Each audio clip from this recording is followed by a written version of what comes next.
자, 우리가 지금 채무자 소송 중 채권자 대위 소송 보고 있었는데요. 자, 그래서 거기서도 중복재소가 부정된다는 게 호문혁 선생님 견해고요. 자, 법정소송 담당설에 의하면 이미 채무자가 권리 행사를 하고 있기 때문에 이때는 뭐 채무자가 안 경우에 기판력을 받아서 당사자 동의를 해준다 이런 얘기가 필요 없게 된단 말이죠. 그래서 이때는 바로 그냥 다 긍정설로 가는 게 통설 판례예요. 다수설 판례예요. 자, 그래서 요때는 절충설이 없어요. 절충설이 없고요. 그때 역시 기판력 판결의 효력 부분에서도 절충설이 없죠. 그때도요. 자, 그 다음에요. 채권자 대위 소송이 경합하는 경우에요. 자, 우선 기판력을 보면요. 자, 어디 갔어요?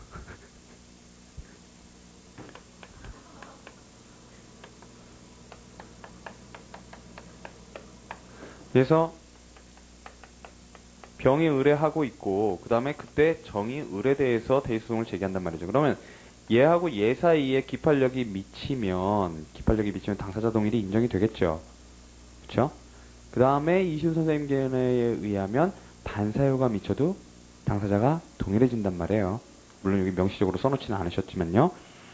자, 근데 보시면은요. 자, 독립한 대위권설에 의하면요. 우선 기판력에 있어서는요. 각자의 대위권으로 소송물이 다르고요. 그 다음에 당사자 동일에 있어서도 전혀 무관한 사람들이고요. 그래서 자, 판결의 효력은 부정을 하고요. 호문혁 선생님 부정을 하시고요. 자, 법정소송 담당설은 우선 소송물은 피대위 권리로서 동일하고요. 자, 당사자 동일에 있어서 자, 이때는요. 안 경우에 기판력을 받는다는 즉 채무자가 알아야 돼요. 채무자가. 여기서 지금 채무자가 없죠. 근데 어쨌든 간에 요 갑이라는 사람이 요 대위 소송이 계속 중임을 알았으면 요걸 거쳐서 정도 기판력을 받는 관계에 있다라고 보는 게 우리 판례예요. 그 다음에 홍문혁 선생님, 이시훈 선생님은 요게 무슨 기판력이냐 그렇게 보시는 거예요. 즉 뭐냐면 얘가 얘를 거쳐서 이렇게 병이 갑을 거쳐서 정이 효과를 받게 되는 것은 병이 어떤 소송을 해서 갑의 공동담보가 되는 재산이 증가하거나 줄어들거나 하는 효과가 나타난단 말이죠. 즉 뭐냐면 자 보세요. 얘가 이기면은요. 얘가 정에 대해서 이기면 을에 대해서 이기면 갑을 채무자로 하는 채권자들의 공동담보가 다 증가한단 말이에요. 공동재산이 책임재산이 증가한단 말이죠. 책임재산이 증가하기 때문에 그런 반사적 효과로서 정에게 미친다라고 보는 게 이시훈 선생님 견해예요. 반사유라고 보시는 거죠. 기판력이라고 안 보고요. 우리 판례는 근데 기판력이라는 표현을 사용해요. 기판력이라는 표현을요. 자, 그래서요. 그래서 보시면은 거기 뭐 무조건 기판력을 받는다 그런 경우는 없고 자, 그때 당연히 채무자가 안 경우에 기판력을 받느냐 반사유를 받느냐 그 차이만 있을 뿐이어서요. 자, 그래서 채권자 대위 소송이 경합한 경우에 기판력에 있어서는 부정설과 그러니까 판결의 효력에 있어서는 부정설과 긍정설 그러니까 긍정설이라고 하는데 긍정설이 없어서 그냥 긍정설이라고 쓴 거고요. 절충설이라고 쓸 필요가 없으니까 쓴 거고요. 그 다음에 중복재소에 있어서는요. 역시 그 논의를 그대로 이어받아서 당사자 동일해서요. 채무자가 안 경우에 반사유를 받아서 동일하다고 보는 게 이시훈 선생님하고 김홍규 교수님이란 말이죠. 그게 절충설이고요. 그러니까 병의 을과 정의 을에 대한 소송이 요때 반사유를 받는 관계에 있기 때문에 채무자가 근데 알아야 되잖아요. 알아야 그게 미치니까 그때 안 경우에 당사자 동일이 인정된다는 게 그게 절충설이고요. 그 다음에 우리 판례나 또 다수설은요. 역시요. 채무자가 알았거나 알지 않았거나를 불문하고 무조건 동일 당사자라고 봐서 이거 그러니까 기판력하고 중복재소하고는 좀 차원이 다르다는 거예요. 기판력은 다 끝나고의 문제인데 이거는 계속되고 있으니까 똑같은 피대위 권리, 법정소송 담당설에 의하면 똑같은 피대위 권리에 대해서 여러 판결이 날 수 있다는 거기 때문에 그걸 방지하기 위해서 이건 좀 달리 취급할 필요가 있다라고 하는 거예요. 결국 긍정설의 논의는요. 우리 판례도 그런 취지고요. 자, 그래서 우선 이렇게 표를 궤관을 하시고요. 자, 한번 호문혁 선생님 그 자료에 밑에 이제 나오는 건 세 가지 다 경우를 나눠갖고 나오고 있는데 그걸 한번 보세요. 자, 판례는 뭐 무조건 전소가 대위 소송이고 그 다음에 이제 채무자가 후소를 제기한 경우요. 그때 판례는 비록 당사자는 다르지만 실질상으로는 동일 소송이다라는 이유로 후유소를 중복제소라고 하여 각하하고 이에 동조하는 견해도 있다. 그럼 무조건 중복제소라고 할 게 아니라 채무자에게 대위소송이 계속 중임을 알려서 기회를 제공하고 각하할 것이라고 한다. 그랬고 이 경우도 중복제소임을 인정하는 것을 전제로 하고 있다. 그래서 이는 기판력에 관한 판결하고는 뭐 좀 모순된다 그러면서요. 경우를 나누어 보자 그랬어요. 자, 그래서 여기 아까 표에서는 좀 간단하게 처리를 했지만 사실은 홍문혁 선생님은 약간 전소가 변론 종결 전인지 그 다음에 전소가 변론 종결 후인지 즉 대위 소송이 변론 종결 전인지 후인지를 나눠서 봐요.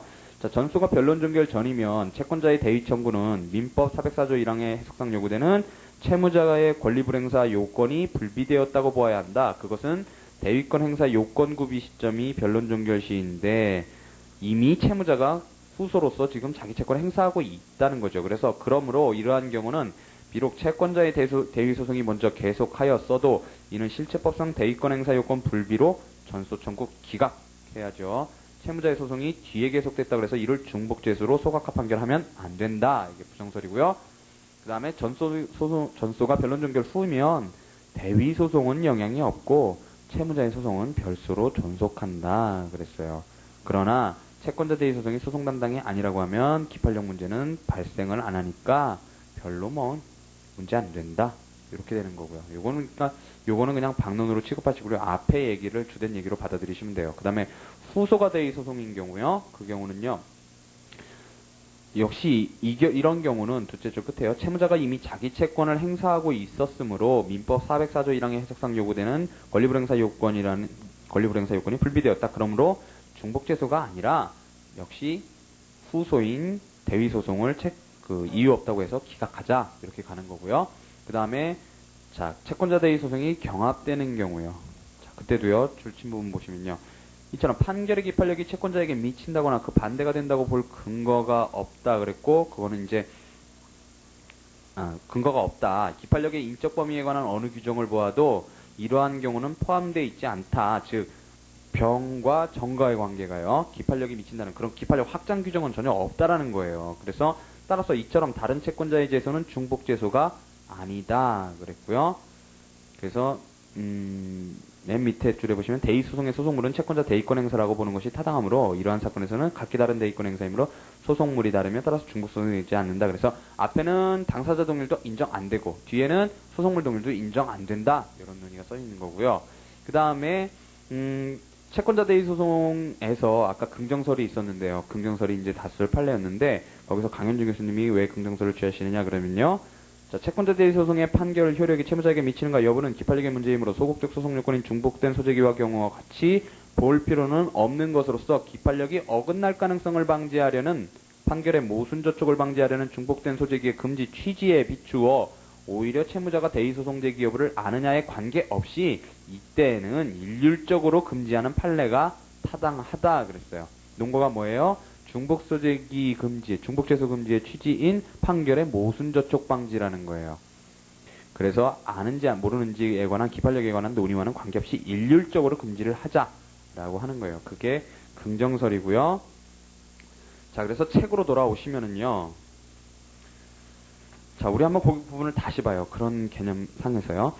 자, 부정설, 긍정설, 절충설 밑에 절충설인데요. 알면 미친다는 거죠. 알면. 그래서 부정설은요. 대위소송이 제3자의 소송 담당이 아니다. 그걸 전제로 해서 중복소송이 아니다. 그래서 그게 각주의 홍문혁 선생님 나와 있고요. 그 다음에 판례는 일관하여 중복소송으로 금지된다는 것이며 이에 동조하는 견해가 다수설이다. 그러니까 여러분들이 여기다 내용을 보충을 하셔야 돼요. 그렇죠? 내용을 그러니까 보충을 하셔야 이 부분을 이해할 수가 있어요. 긍정설의 내용도 잘 안 나오고요. 그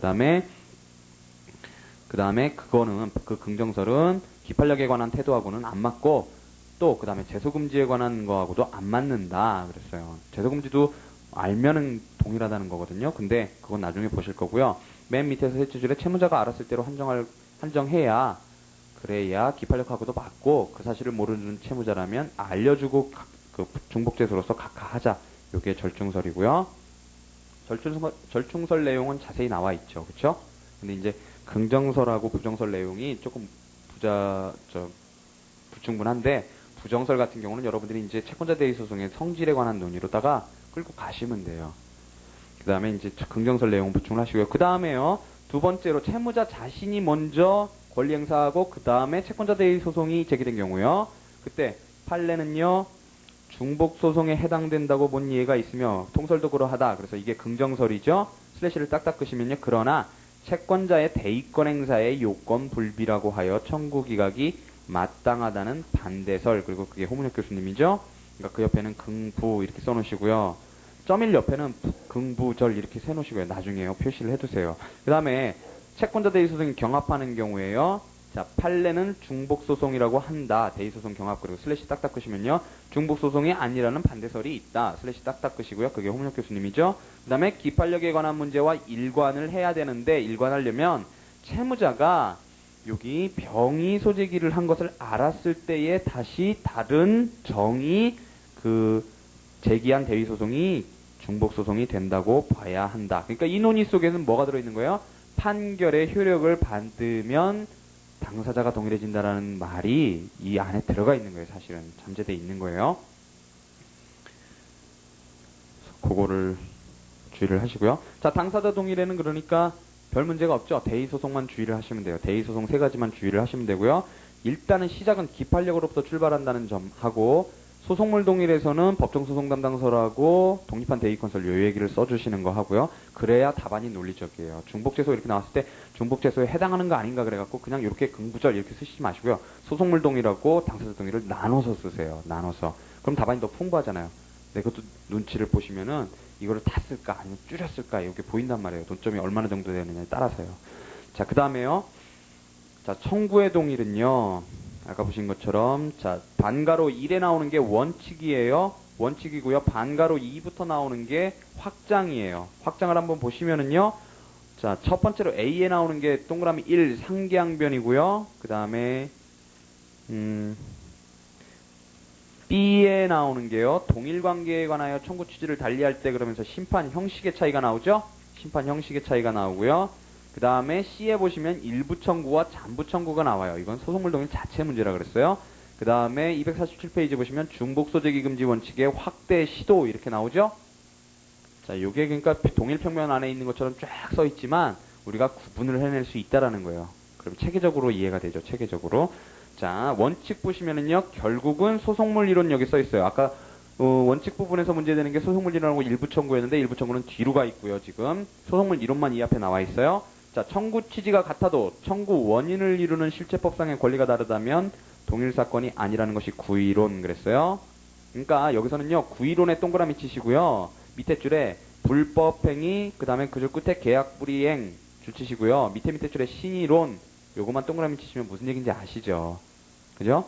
그러니까 결국은 소송물 이론 얘기란 말이에요. 원칙 밑에 그러니까 소송물 이론 이렇게 적어 놓으시면 굳이 이걸 나중에 자세히 읽으실 필요가 없어요. 근데 논리적으로 생각하면 나오는 거고요. 그 다음에 이제 확장인데요. 첫째 줄에 청구 취지가 다르면 원칙적으로 동일 사건이 아닌 점 거기는 견해 차이가 없다라고 됐지만 사실은 이게 심판 형식의 차이에서 다른 얘기가 나오게 되는 거예요. 자, 첫 번째로 상계항변은요. 자, 첫 번째 패러그래프에 있는 게 이제 원칙이에요. 원칙. 그러니까 상계항변 말고 다른 항변들을 얘기하는 거예요. 자, 소송 계속은 특정한 소송물에 대하여 성립되는 것이므로 특정한 소송물이요. 박스 치시고요. 공격 방어 방법 박스 치시고요. 이르는 선결적 법률 관계 거기도 박스 치시고요. 항변으로 주장한 권리 거기도 박스를 치시면요. 에 대하여 소송 계속이 발생하지 아니함 그랬고요. 그죠? 소송 계속은 소송물에 발생하는 게 원칙이란 말이에요. 그래서 선결적 법률 관계에 대해서는 아니라는 거고요. 그 다음 밑에 줄에 예컨대 동시이행 항변이나 유치권 항변으로 제출한 반대 채권 그랬어요. 그런 거는 별수로 제기해도 중복재소에 당연히 해당 안 된다는 거고요. 그 다음에 이제 문제는요. 두 번째 패러그래프 시작되는 부분에요. 거기서부터 이제 상계에 제공된 반대 채권을 별수로 제기한 경우 그게 나오는 거예요. 현재 계속 중인 소송에서 문제 표시하시고요. 현재 계속 중인 소송에서 상계항변으로 주장한 채권을 갖고 별도의 소 또는 반소로서 그 절차에서 청구를 하거나 아니면 역으로 별도의 소로 청구하고 있는 채권인데 이를 갖고 상대방이 청구하는 소송에서 상계항변을 할 수 있느냐 그랬어요. 자, 이 경우는 왜 문제가 있느냐면 예를 들어서 지금 상계항변을 지금 본소에서 날리고 있단 말이죠. 상계항변을 날렸으면 상계항변에 의해서 이길 수가 있게 되겠죠. 그러면 만족을 받는단 말이에요. 피고가. 근데 그거를 중복재소가 안 된다 그러면 별소로 그 반대 채권을 또 물어도 괜찮단 말이죠. 그럼 또 이길 수가 있잖아요. 그러면 어떻게 돼요? 이중으로 만족을 받게 되죠. 그런 문제가 가장 중요한 문제니까 문제점은 이중 만족의 위험인데요. 자, 보시면은요, 거기 점 1에 이제 할 수 있느냐, 거기까지가 문제고, 점 1에 나오는 게 이제 적극설, 그래갖고, 그 점이 바로 앞에 있죠? 적극설에다 박스를 쳐놓으시고요. 그 다음에 점 2에서, 네 줄 내려가시면은 소극설 이렇게 돼 있죠? 거기다 박스를 치시고요. 사실은요, 이게 지금 적극설, 소극설 이렇게 나오고 있는데, 이렇게 하면 문제가 헷갈리고요. 적극설은 중복재소 부정설이에요. 그러니까 지금 상기항변을 할 수 있느냐, 이렇게 물었으니까 적극설, 소극설 이렇게 나가는데, 이게 중복재소에 해당하느냐, 이렇게 물으면은, 중복재소 부정설, 긍정설 이렇게 나간다는 거예요. 그게 외우기가 훨씬 쉽죠. 자, 중복재소 부정설이 적극설이고요. 중복재소 긍정설이 소극설이고요. 그 다음에 자, 생각한 데부터 쭉 해갖고 반소 요구설이 나오는 거예요. 반소 요구설이요. 반소 요구설이 나오고요. 쭉 끝까지 반소 요구설이 나오고 우리 각주예요. 각주에 보시면 한 절차에서 병합 심리하되 상계항변이 무조건이면 중복소송이라는 견해 호문혁 이렇게 하고 이게 바로 호문혁 교수님이 나누어서 보는 견해예요. 절충설이죠. 그래서 뭐 이시훈 선생님 견해는요, 이제 정 교수님이나 김 교수님도 마찬가지지만 이게 뭐 반수 요구설이라고 해도 되고 딴 이름으로 단일 절차 병합설 그래도 되는데 단일 절차 병합설이라는 이름보다는 반수 요구설이라는 게 좀 더 명확하고요. 자, 우선 보세요. 자, 중복재소 부정설은요. 첫째 줄에요. 우리의 다소설과 판례는 상계항변 자체가 소송물이 아니고요. 일종의 방어방법임 그랬어요. 일종의 방어방법 거기다가 박스를 치시고요. 그거를 중시해서 허용된다. 즉 중복재소 아니다 라고 본다는 거고요. 그 다음에요. 중복재소 긍정설은요. 그러나 상계에 제공된 채권의 존재에 대한 판단에는 기판력이 생기는데 상계항변은 일종의 중간 확인의 반소라고 할 수 있으며 자, 일종의 중간 확인의 반소라고 그랬어요. 반소가 아님에도 불구하고 그거하고 성질이 비슷하다라는 거고요. 적극적으로 풀이하면 즉 중복재소를 부정하면 하나의 채권에 대해 두 번씩이나 거듭하는 심판의 중복 그랬고요. 그로 인한 기판력 있는 판결의 모순저촉의 염려 그랬어요. 판결의 모순저촉의 염려 거기도 박스를 치시고요. 심판의 중복 박스 치시고요. 가 생긴다 하는 게 중복재소 긍정설이라는 거예요. 즉 무슨 얘기냐면 아까 상계항변 제공했을 때는 그 상계항변 들어줘가지고 원고 청구를 기각시켜버리고 별수로 그걸 청구했을 때 만약에 상계항변 안 들어줘 보세요. 상계에 제공된 반대채권을 구하는 소를 제기했을 때 그걸 안 청구를 기각해버려요. 기각하면 어떻게 돼요? 판결이 서로 모순저촉되죠. 그런 얘기를 하는 거예요. 하나는 앞에서는 들어주고 뒤에서는 없다라고 그러고 그 채권 이렇게 한단 말이죠. 자, 그래서 생각한데 그 부분부터 절충설은요. 넷째 줄에요. 그러나부터요. 상계항변에 대해 기판력을 인정하였다 하여도 그것은 소송물이라기보다는 일종의 방어 방법이고 더구나 소송상 예비적 항변으로 취급되어야 할 특수성 때문에 법원이 상계항변에 관한 판단을 할지 안 할지 소송 종료될 때까지는 불확실하다 그랬단 말이죠. 그러니까 예비적 항변이라는 건 뭐냐면 원고 청구가 어쨌든 이유 있을 때에 그때 내가 상계를 날립니다 하는 성질을 가지고 있단 말이죠. 일단은 부정을 하고 그 다음에 예비적으로 원고 청구 인용될 때 대비해가지고 하는 그런 주장의 성질을 가진다는 거예요. 자, 그래서 불확실하다 그랬고요. 밑에 줄에요. 피고의 권리보호의 길이 막히게 되어 가혹하다 그랬어요. 중복재소를 긍정하면요. 그래서 중복재소 부정설에 원칙적으로 찬성을 한다라는 거예요. 자, 출발은요. 반소 요구설은요. 원칙적으로 중복재소를 부정해요. 왜요? 소송물이 아니니까요. 상계항변에 제공된 반대채권은 소송물이 아니란 말이에요. 그래서 원칙적으로 찬성을 하지만 그러나 이미 계속 중인 소송에서 상계항변으로 제공된 반대채권에 관하여는 별소를 금하고 기왕의 소송에서 반소 제기를 하도록 유도함이 타당하다 그랬어요. 그래서 반소 요구설 거기다 박스를 쳐놓으시고요.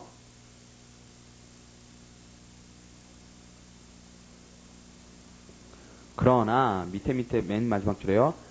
반소의 제기를 하지 않고 별도의 소를 제기했을 때 바로 이를 소각화를 할 것이 아니라 별소를 단일한 절차 속에 병합을 해서 즉 다른 부에 있으면 이부시키고 다른 법원에 있으면 이송시키고 그 다음에 같은 법원 안에 이렇게 같이 그 절차가 열려 있으면 법원이 변론을 병합시키거나 이렇게 의해서 기왕에 소송 절차에 있는 쪽으로 몰아서 즉 단일 절차로 병합해서 그 절차에 반소로서 병합되도록 노력할 것이다. 요게 이제 반소 요구설 내지는 단일 절차 병합설이에요.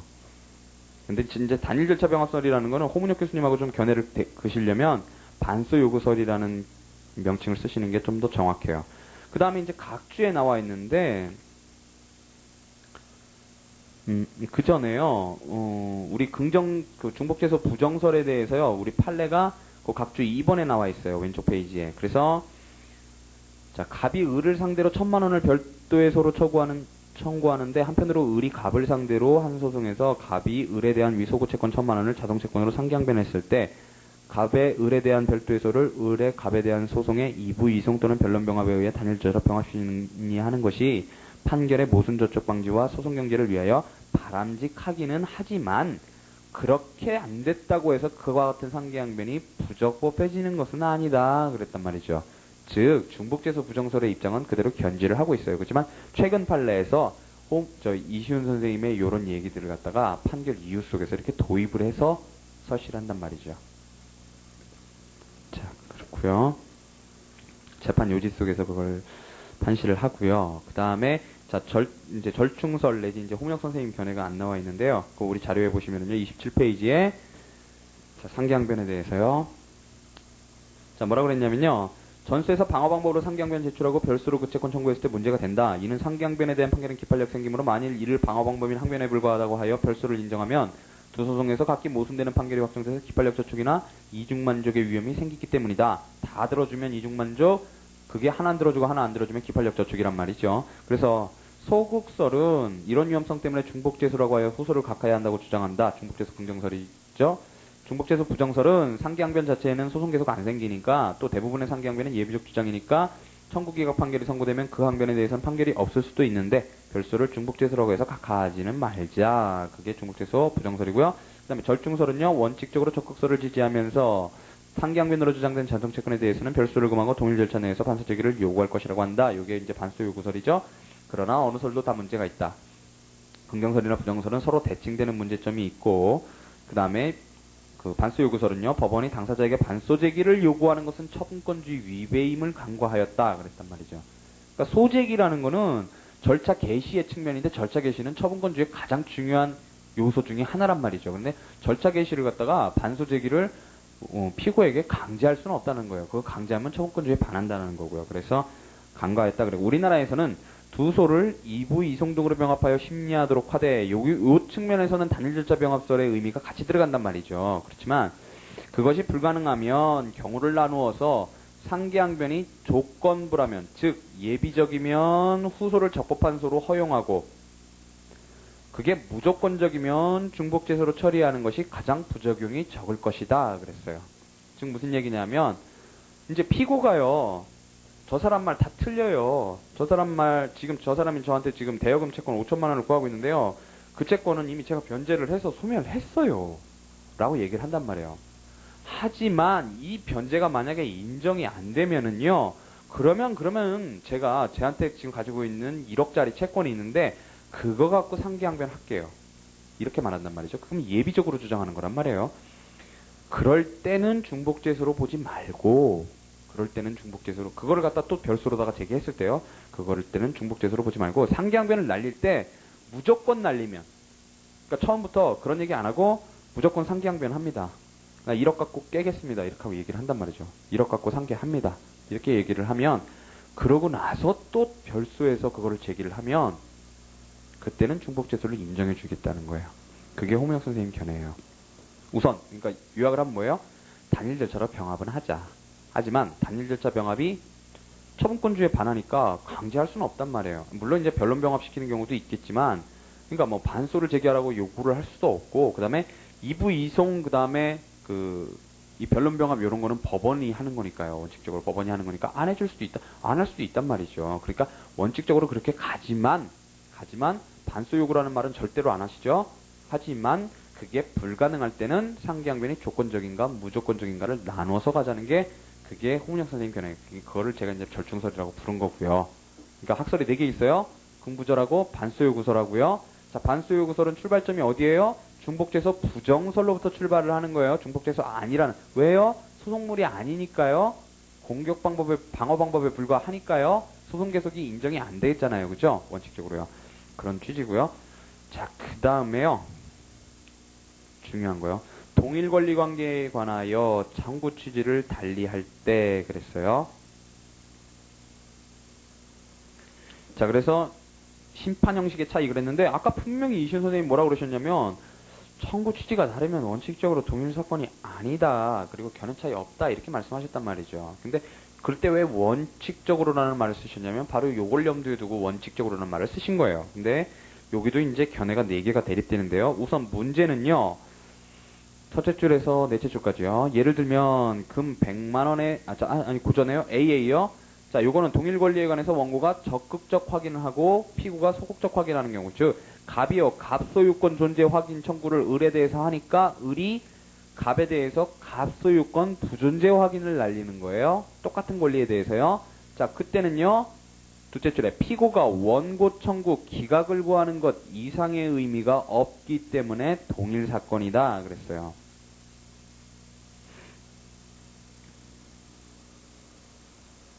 그렇지만 을이 을 소유권 존재 확인을 날리면 어떻겠어요?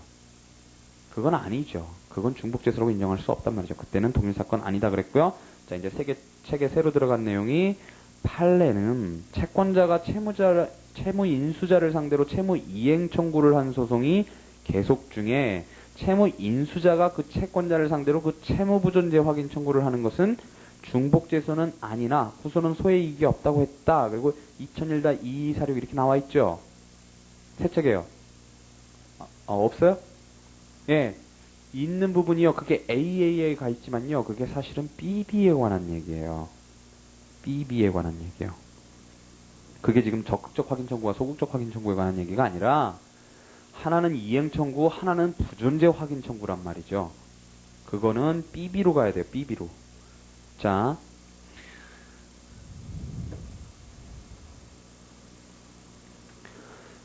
문제는 이제 동일 권리에 관해서 확인 청구, 이행 청구하는 때예요. 금 100만 원의 대여금 채권 존재 확인을 구하면서 별도로 그 100만 원 대여금의 이행 청구, 그러니까 존재 확인, 이행 청구요,를 하는 경우에 중복 소송인가?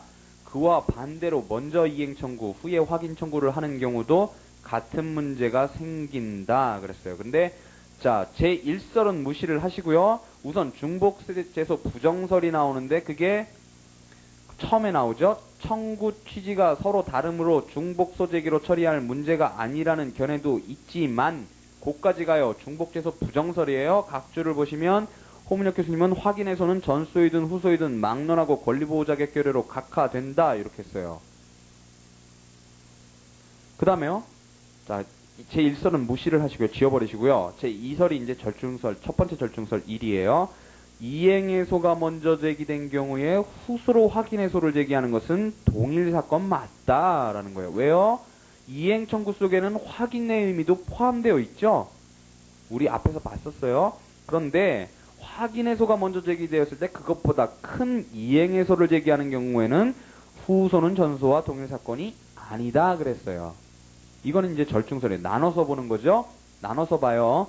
그 다음에요. 제3설은 중복죄소 긍정설이에요. 뭐냐면 확인해소가 먼저 제기되었을 때에 이행해소를 제기하는 것도 동일 사건으로 중복소송에 해당한다라는 거예요. 즉 확인 다음에 이행을 하든 이행 다음에 확인을 하든 마찬가지로 중복죄소라는 거예요. 그래서 밑에 줄에 그 논거는요. 동일 절차 내에서 청구 취지 변경으로 가능하다 그랬어요. 청구 취지 변경. 거기다 박스를 치시고요. 그게 핵심이에요. 자, 어차피 청구 취지 변경으로 가능한데 그거를 구태여 별도의 소송 절차를 인정할 필요는 없다. 이렇게 가는 거예요. 그 다음에요. 이제 생각건대부터 뭐가 나오느냐면 절충설 2가 나오는 거예요. 절충설 2가요. 둘째 줄 끝에요. 청구의 변경이나 확장은 어디까지나 전소가 사실심의 계속 중일 때나 가능할 수 있는 일이며 전소가 상고심의 계속 중일 때는 불가능하다 그랬어요. 넘어가시면은요. 밑 두 번째 줄에요. 일반론으로서는 제2설이 옳다. 그래서 제2설이 뭐였어요? 나눠서 보는 경우였단 말이죠. 확인 다음에 이행하면 괜찮고 이행 다음에 확인하면 포함되어 있으니까 중복재수고요. 일반론으로서는 제2설이 옳다 그랬고요. 다만 확인해소가 전수로 사실심의 계속 중이므로 청구 취지 확장으로 간단하게 이행 청구를 할 수 있음에도 별도의 소로 청구하여 두 개의 절차를 벌이는 경우에는 거기요 소송제도의 남용 거기다 박스를 치시고요 이라 볼 것이다. 그래서 단일의 소송 절차로 병합심리의 길이 있으면 그에 의하고 그렇지 않으면 후소 각하하자 이렇게 돼 있단 말이죠. 자 무슨 얘기냐면 이행담에 확인하면 그거는 중복재소 맞고 확인담에 이행 청구하는 경우는 중복재소 아니지만 그게 중복재소는 아니지만 남소라는 거예요. 왜요? 그 절차 내에서 청구 취지 변경으로 충분히 가능한데 그거는 소권 남용이라는 거예요. 그러면서 뭐라 그러시냐면 그렇지만 단일 절차로 그래도 병합은 시켜주자라는 거예요. 병합은 시켜주고 바로 각하하지는 말고 병합할 수 있으면 병합하고 병합할 수 없으면 그때서야 중복재소로 남소로서 각하하자는 거예요. 그러니까 여기에 대한 비판은요. 홍문혁 선생님이 남소라며 그리고 남소인데 어떻게 부적법한데 그거를 저 병합을 시켜 이렇게 하시는 거예요. 남소라 그러면서 왜 그거 병합시키냐라는 거예요. 남소라 그러면 부적법 각하시켜야지 그 얘기를 하시는 거고요. 자 그래서 여기 이제 견해 대립이 지금 4개가 나오는데요. 자료를 보시면은요. 그거를 제가 좀 정리를 해놨어요. 정리를 해놨는데 자 보세요. 그 다음에 그 전에요. 246페이지 각주 1을 보시면은요. 갑이 을을 상대로 손해배상 채무의 부존재 확인 해소를 제기하여 본소가 계속 중에 그러니까 요 판례는 좀 요즘에 나온 특이한 판례예요. 그러니까 뭐냐면 갑이 을을 상대로 지금 손해배상 채무 부존재 확인 들어갔어요. 그랬더니 을이 갑을 상대로 그 채무가 존재한다고 주장하면 이번에는 채무 이행 청구를 반소로서 후소를 제기했단 말이죠. 그 사안에서 자 한번 보세요. 그랬을 때 우리 판례가 만약에 그거를 갑이요 본소로요 을한테 채무부존재 확인을 들어갔어요. 채무부존재 확인. 근데 을이 나중에 반소로요 뭘 제기했냐면 채무 이행 청구를 들어갔단 말이죠.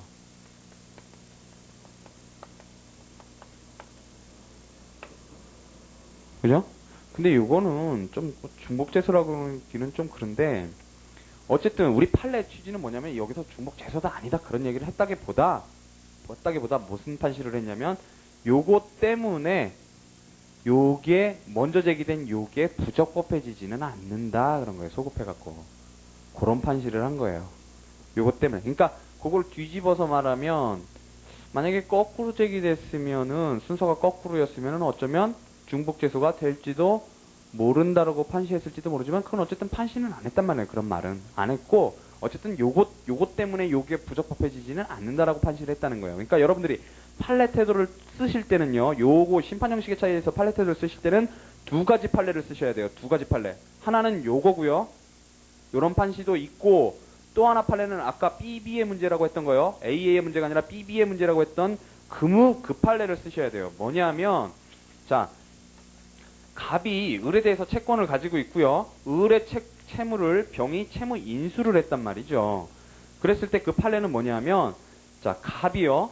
병을 상대로 뭐라 그랬어요? 채무 이행 청구를 했다 그랬죠. 이행 청구. 얘가 채무 인수자니까요. 채무 인수인이니까 채무 이행 청구를 했단 말이죠. 그런 다음에 그 소송 계속 중에 그 채무 인수자가요. 병이 갑을 상대로 채무 부존재 확인을 했죠.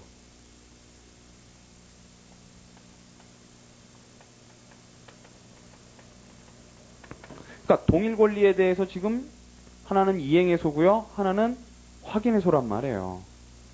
요예죠. 요예. 요예는 지금 우리 하는 사안에 적합한 사안이죠. 요 사안에 딱 맞는 사안이에요. 요런 거에. 근데 자 우리 판례가요. 이거를 중복재소를 문제로 접근을 한 게 아니라 뭔 문제로 접근을 했냐면 우리가 확인의 이익 배웠죠. 우리가 지금 확인의 이익은 지금 염두에 안 두고 지금 우리가 얘기를 하고 있어요. 그죠? 근데 자, 우리가 지금 중복재소 부정설인 호문혁 선생님이나 김용진 교수님 견해는 우리가 간단하게 지금 읽었는데 무슨 얘기인지 몰라요. 모르고 지금 간단하게 읽었는데 사실은 이 점에 대해서 아니 하나는 확인이고 하나는 이행이라면 볼 거 없다. 이 확인은 무조건 확인의 이의가 없는 거다라는 거예요. 요게 호문혁 선생님하고 김용진 교수님 생각이에요. 그러니까 두 개가 만약에 이게 별도로 그냥 혼자서만 있으면 괜찮아요. 인정될 수도 있어요. 확인의 이익이 누가 제기했느냐에서 부존재 확인이든 그러니까 부존재 확인됐을 때는 확인의 이익이 있을 수 있단 말이에요. 근데 이제 손해배상 채권 존재 확인이라면 그 경우는 확인의 이익의 보충성 때문에 걸려갖고 그때는 또 부적법해지겠죠. 하여튼 혼자 있을 때는 이게 경우의 수를 나눠서 볼 수 있어요. 근데 호문혁 선생님이나 김용진 교수님 견해는 뭐냐면 이게 어쨌든 간에 별소로서 같이 존재하고 있을 때 요때라면 요건 무조건 확인의 이의가 없다는 거예요. 이걸로다가 다 끝나기 때문에 존재 확인이든 부존재 확인이든 이거 안에 포함되어 있잖아요. 그러니까 이거 중복재소 문제가 아니다라고 보는 게 그게 호문혁 선생님하고 김용진 교수님 견해예요. 그게 중복재소 부정설이고요. 각주에서 그래서 확인에서는 전소이든 후소이든 막론하고 권리보호자 격결례로 각하된다 그랬는데 여기서 권리보호자 격이 아니라 확인의 이익 문제로 보신다는 거예요. 확인의 이익.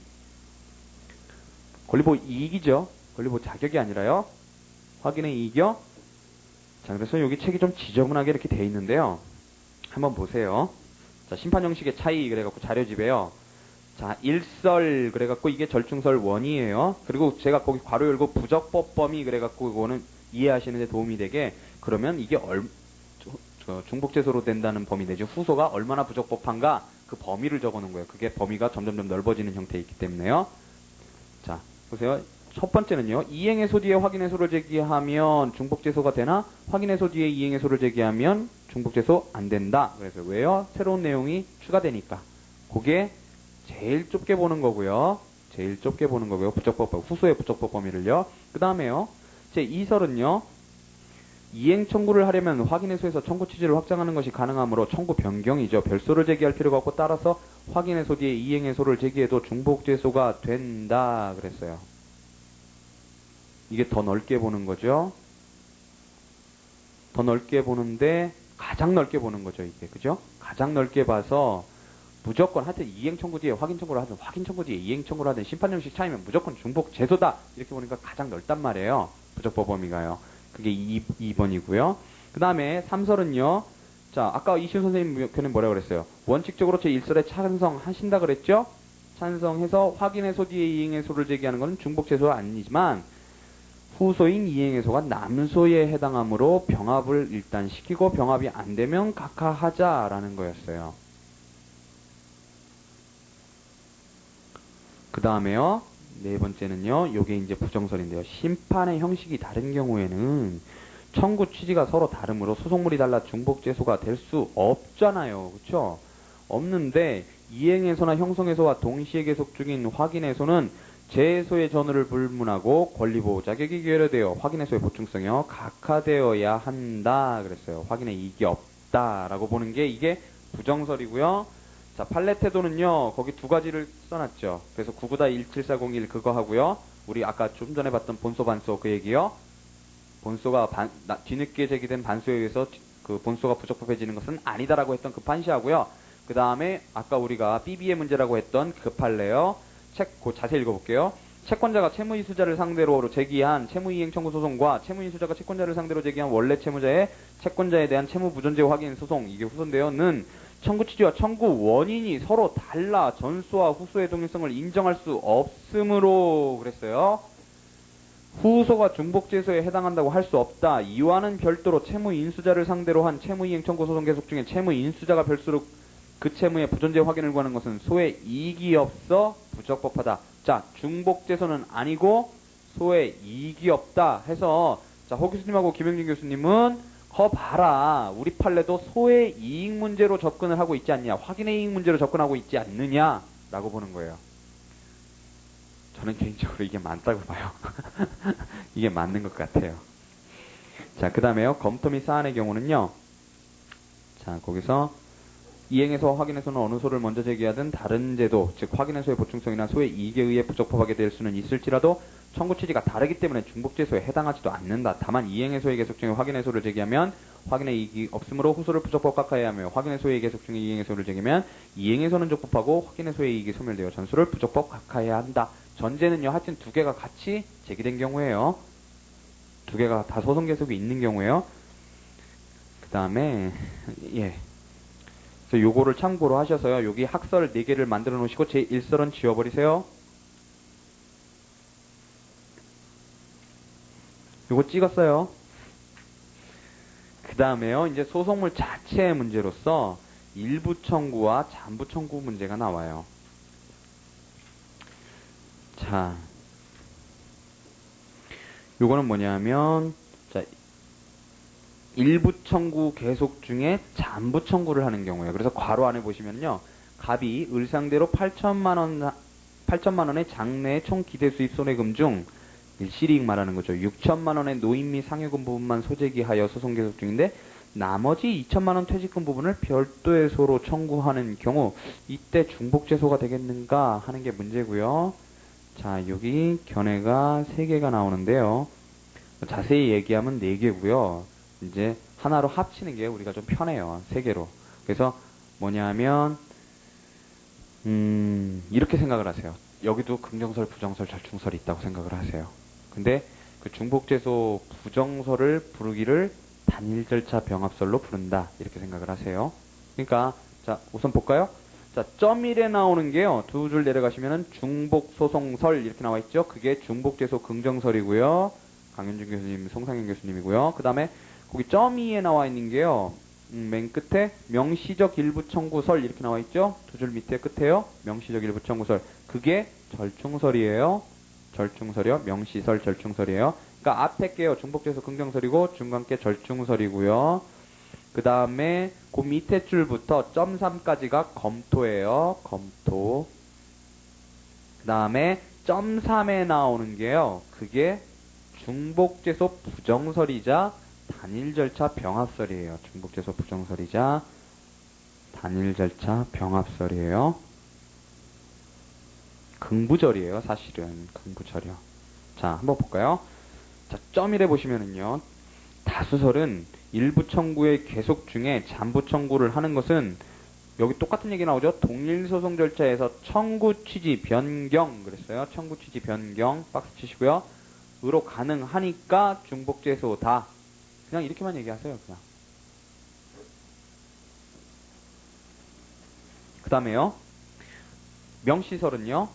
자, 일부 청구에 대한 기판령 논의와 똑같이 가자는 거죠. 현재는 자, 판례의 현재가요. 전소에서 일부 청구임을 명시하지 않는 경우는 중복소송이지만 즉 묵시적 일부 청구의 경우에는 왜요? 소송물이 앞에도 전부 뒤에 후소도 전부잖아요. 그러니까 중복소송이지만 명시적 일부 청구의 소송 계속 중에 유보된 나머지 청구의 후소 제기는 중복소송 아니다. 왜요? 앞에는 일부 뒤에는 잔부잖아요. 그죠? 그래서 소송물이 달라서 중복소송 아니라는 거죠. 자, 그 다음에요. 3설은요. 자, 단일절차 병합설을 보시면은요. 점 3의 끝에 보시면 사실심의 계류 중이어서 잔부마저 청구 취지 확장으로 간편하게 흡수 청구할 수 있는 길이 있는데 구태여 잔부를 별도소로 제기하는 것은 남소다 그랬어요. 남소다. 즉 뭐냐면 중복제소는 아니라는 거예요. 중복제소는 아니고 그래서 부정설이에요. 하지만 남소로 보는 거고요. 그래서 우선은요. 2부 밑에 줄에요. 2부 밑에 줄에 이송 그 다음에 밑에 줄에 그 줄에 변론 병합으로 밑에 줄에 절차의 단일화를 시도해 보고 그것이 잘 안 될 때에는 후소를 남소로서 각하하자는 거예요. 남소로서. 즉 중복제소는 부정하는 견해예요. 중복제소이기 때문에 부적법하다는 게 아니에요. 자, 그래서 자 이제 홍문혁 선생님은요 거기에 대해서 자 반가로 2번에 보면요 각주예요. 각주 2요. 일부 청구 긍정서를 취하면서도 단일 절차 병합을 하자 그런다 그랬어요. 그러니까 홍문혁 선생님은요 그 기판력에 관한 논의에서는 잠부 청구 긍정서를 취하세요. 잠부 청구 긍정서를 취하신다고요. 기판력이 있어도 잠부할 수 있다. 그럼 뭐 처분권주에 반하는 것도 아닌데 뭐 어떠냐. 그럼 뭐 처분권주에 딱 맞다. 이렇게 해서 긍정, 그럼 뭐하러 막냐 그러시거든요. 그러는데 여기서는 단일 절차 병합서를 취하신다라는 거예요. 그러니까 무슨 얘기냐 하면 그러니까 여기다가 저 이시훈 선생님이 홍문혁 선생님의 그 견해를 여기다 이렇게 써놓으신 건 뭐냐면 안 맞는다라고 이제 약간 비꼬시는 거예요. 뭐냐면 일부 청구 긍정서림은 그러면 앞에 거 소송물하고 뒤에 거 소송물하고 다르다는 얘기네. 그럼 그냥 내비두지 뭐하러 그 단일 절차 병합시키라고 그러냐? 나처럼 그런 견해도 아니면서 이런 거예요 지금. 그런 의미를 이렇게 비꼬는 의미로 약간 쓰신 거예요 그거를. 자 근데 어쨌든 홍문혁 선생님은 남소로는 안 보세요. 남소로는 안 보고 괜찮은 거예요. 원칙적으로 적법한 거예요. 원칙적으로 적법하지만 그럼에도 불구하고 어차피 같은 채권에 관한 거라면 그냥 단일 절차로 병합하자라는 거예요. 그러니까 여러분들이 단일 절차 병합서를 쓰실 때에는요. 이시훈 선생님 견해와 홍문혁 선생님 견해를 두 개를 거기다가 다 쓰셔야 돼요. 그러니까 학설은 세 개를 쓰시고요. 그 중에서 단일 절차 병합, 즉 중복재소 부정서를 쓰실 때는요.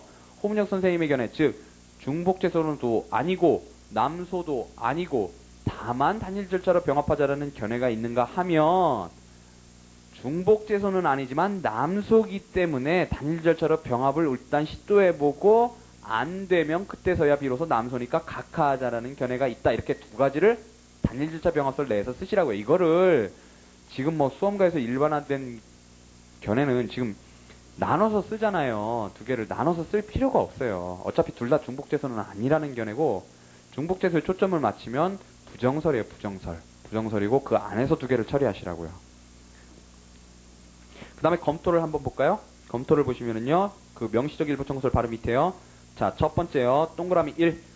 청구 취지 확장에 의해 잠부 청구를 하는 것은 상고심에서 허용될 수 없다. 따라서 중복재소를 긍정하는 견해는 문제가 있다. 그랬어요. 아까 뭐라고 그랬냐면 청구 취지 변경으로 가능하니까 중복재소라고 그런 게 긍정설이었잖아요. 근데 청구 취지 변경, 즉 소의 변경은 상고심에서는 안 된단 말이죠. 그러니까 그건 안 된다라는 거고요. 그 다음에 동그라미 2는요. 밑에 줄에 잠부 청구의 후소를 무조건 각하하는 것은 실체법상 가분채권의 분할 청구의 자유, 즉 처분권주의에 반한다라는 게 부정설에 대한 그 비판이고요. 아니 부정설이 아니라 긍정설에 대한 비판이고요. 똑같이요. 그 다음에 동그라미 3은요. 밑에 줄에요. 일부 청구임을 명시했다는 이유로 잔부를 별도의소로 청구해도 좋고 두 개 절차를 벌려도 된다. 요 명시설에 대한 비판이죠. 이는 소송경제와 재판의 모순 저촉을 피하자는 제도의 본뜻을 도외시한 것이다. 그랬어요. 그래서 이게 명시설에 대한 비판이에요. 그러니까 이 경우도 이 경우까지 기판력에 관한 논의처럼 명시했느냐 안 했느냐로 보지 말자라는 거죠. 그러니까 어차피 기판력은 다 끝나고 나서 할 수 있느냐 나머지 더 받아낼 수 있느냐 문제인데 중복재소는 그거는 아니고 어쨌든 두 개의 절차를 한꺼번에 벌려갖고 하는 거니까 그건 좀 달리 볼 필요가 있다라고 보는 거예요. 이신 선생님 기판력에 있어서는 명시설로 가시잖아요. 그렇죠? 우리 다수설 판례가 명시설로 간단 말이죠. 하지만 중복재소의 문제에 있어서는 이렇게 특이한 논의가 있고 자 보세요. 여기서는 소송물 이론 그 소송물에 관한 얘기 즉 기판력에 관한 얘기대로 가는 견해는 명시설밖에 없죠. 그러니까 중복재소에서 일부 청구가 중복재소에서만큼은 특이하다는 거예요. 이걸 외우셔야 돼요.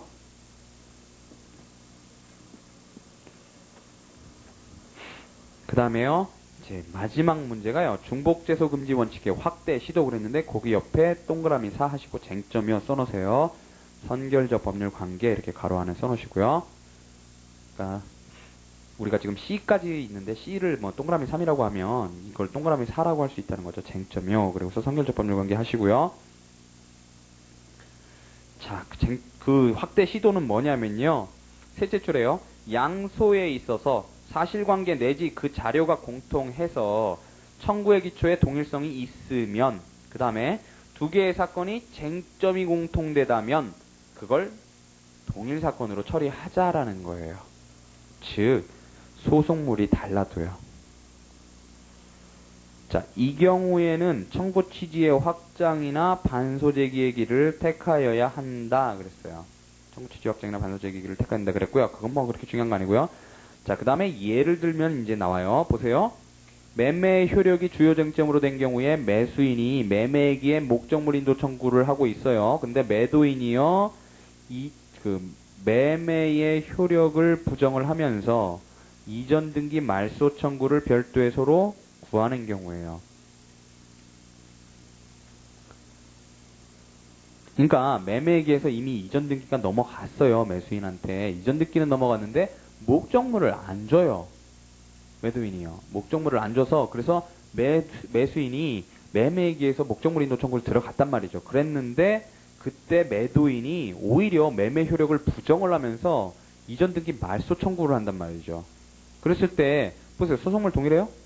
이전 등기 말소 청구하고 목적물 인도 청구하고 소송물은 완전히 다르죠. 무슨 중복제소라고 볼 건덕지가 없어요. 다만 공통적인 건 뭐냐면 둘 다 매매의 효력의 유무를 선결적 법률 관계로 하고 있다는 점. 그것만 공통되단 말이죠.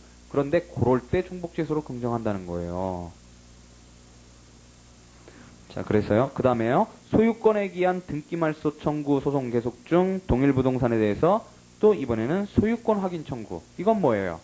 전소에서는 지금 선결적 법률 관계인데 그게 후소에서 소송물이 된 경우죠. 소유권이요. 그 다음에요. 세 번째도요. 원고의 가등기말소 청구에 대하여 피고가 가등기에 기한 본등기 청구를 하는 경우. 뭐예요? 가등기의 유효 여부가 지금 문제가 되는 거죠.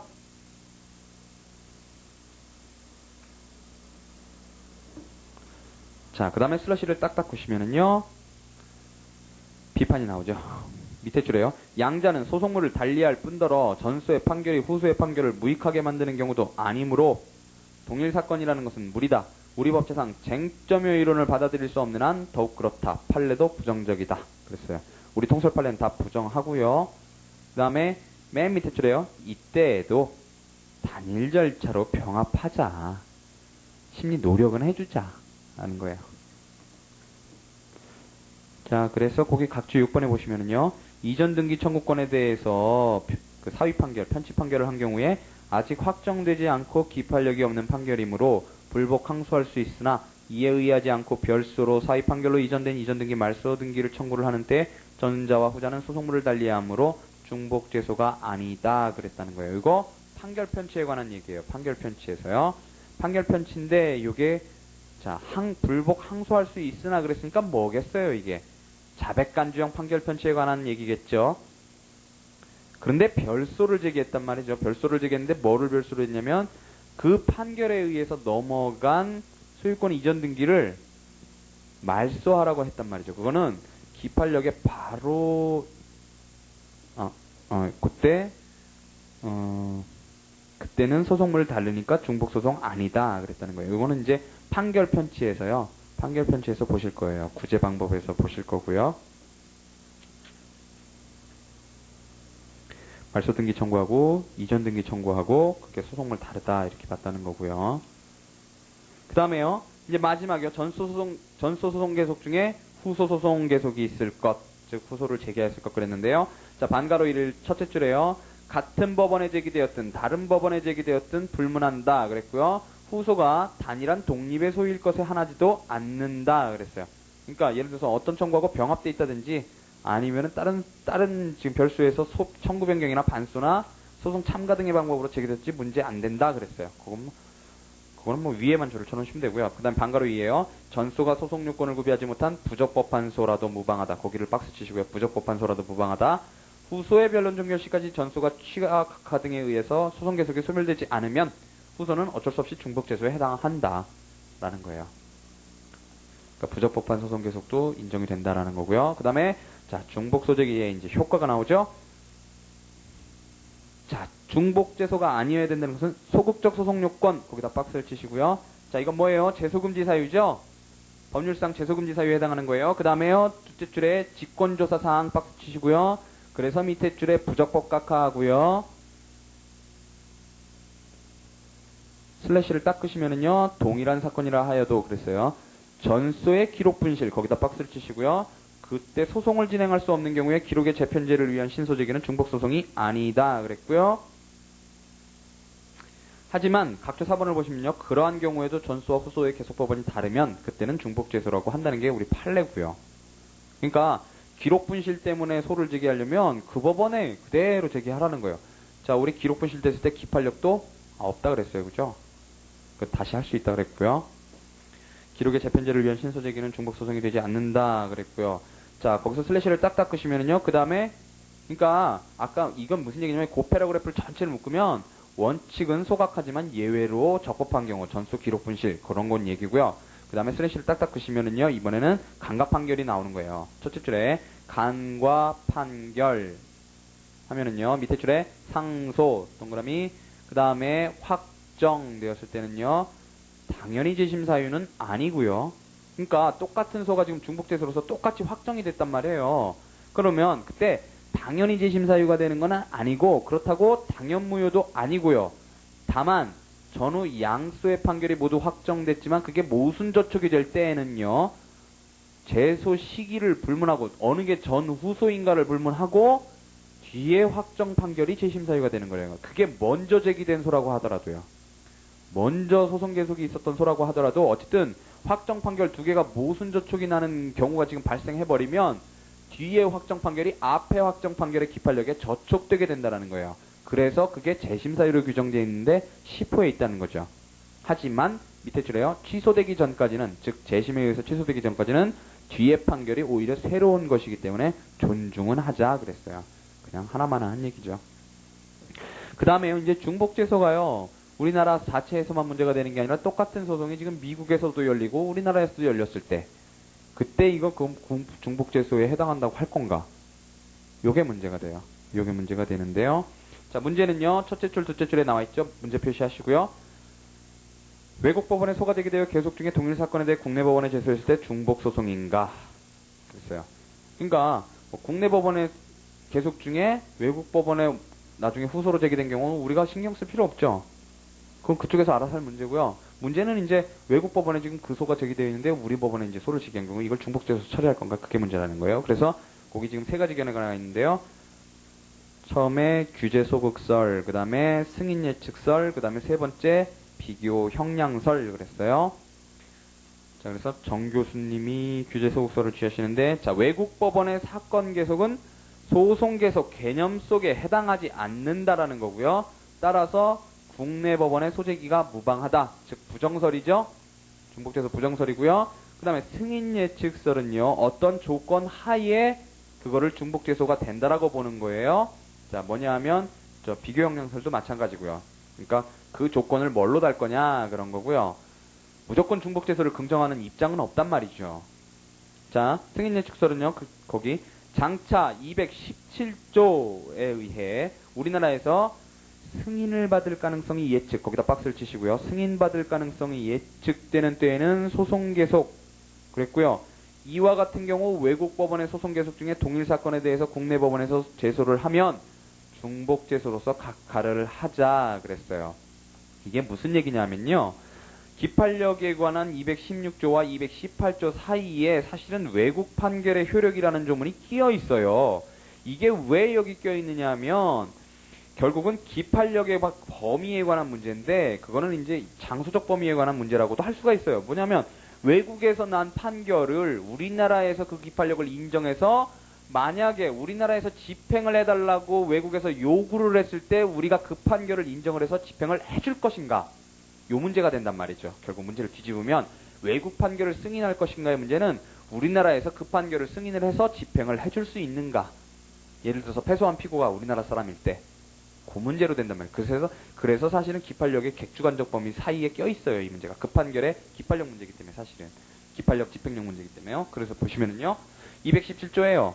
우리가 전에 이거 217조 2로 봤었죠. 왜 봤어요? 국제재판 관할권 때문에 봤었어요. 그쵸? 그래서요. 자, 외국 법원의 확정 판결은 다음 각호의 요건을 모두 갖추어야 효력이 인정된다 그랬고요. 결국 집행을 할 수 있는 문제라는 거고요. 1호에 국제재판 관할권이 그 법원에 인정될 것 그랬고요. 두 번째요. 송달받았거나 송달 안 했거나 소송에 응하였을 것, 선량한 풍속, 사회질서, 상호부정. 자, 요런 요건들이 있는데 이건 나중에 보실 거고요. 요런 요건들이 인정이 돼서 승인 가능성이 있다면 그때는 중복재수로 보자. 그런 게 승인 예측설이고요.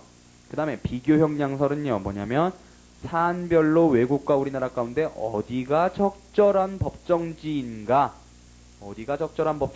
비교 형량하여 결정할 것으로, 만일 외국이 보다 적절한 법정지라면 그때는 중복재수로 보자라는 거예요. 그러니까 마치 국제재판관할권에서 조리설을 도입하는 그런 거죠. 여기 나오죠. 자, 규제소극설은 그 비판이 이제 나오는 거예요. 규제소극설은 국제화 시대에 적절치 못하다. 그러니까 중복재수로 좀 볼면도 있다라는 거죠. 비교형량설은 아까 국제재판관할 문제에 있어서 관할배분설하고 맥을 같이 하는데, 이거는 비판은요, 법관의 주관적인 재량에 지나치게 의존한다 그랬고요.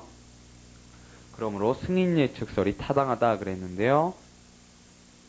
하지만 약간 중복재소에 해당한다고 해도 즉시 각하하지는 말고, 외국에서 어떻게 처리될지 모르니까 그때는 기일의 추지정으로 변론 중지시키자 그랬어요. 기일의 추지정으로 변론 중지. 이건 뭐냐면요, 기일의 추지정은 변론 기일 나중에 가르쳐 드릴 때니까 일단 집에 가 계세요 하는 게 기일의 추지정이에요. 나중에 기일 통지할 테니까 지금 안 하고, 원래 지금 해줘야 되는데 지금 기일 지정 안 하고 나중에 할 테니까 그때 와요 하는 거예요. 그러고 나서 외국 판결이 어떻게 돼가는가 그거를 좀 주시를 해보자는 거죠, 법원이. 외국 법원에서 어떻게 처리되는가요? 그 다음에 실제법상 효과요. 자, 이 오늘 중복소재계약 제일 중요해요. 자, 실제법상 효과는 265조에 규정돼 있어요. 265조에 소재기에 따른 시효중단 시기 그래갖고, 시효중단 법률상 기간 준수에 필요한 재판상 청구는 소재기 시 또는 소에 소장에 준하는 서면을 법원에 제출한 때에 효력이 생긴다. 그게 265조란 말이죠. 그래서요, 자, 총설은요, 소재기의 실제법상 효과로서 주된 것이 시효중단과 법률상 기간준수 효과다. 즉 제척기간준수 효과다. 그 다음에 연 20%의 소송이자 발생이다. 그것까지만 줄을 쳐두시면 되고요. 그 다음에 둘째 패러그래프예요. 원고가 피고에 대한 최고 상계 등등등 소장에 기재하는 경우에는 소장이 피고에게 송달됨으로써 그 효과가 발생하지만, 우리 이거 아까 봤었죠? 그거는 우연히 소장을 이용해서 사법상 의사표시를 한 것에 불과하다는 거고요. 밑에 줄에 그거는 소취와 각하가 되어도 효과에 아무런 영향이 없다라는 거예요. 사법상의 의사표시를 그냥 소장을 빌려서 한 것 뿐이니까요. 자, 그랬을 때 이제 시효중단하고 기간준수가 나오는데요.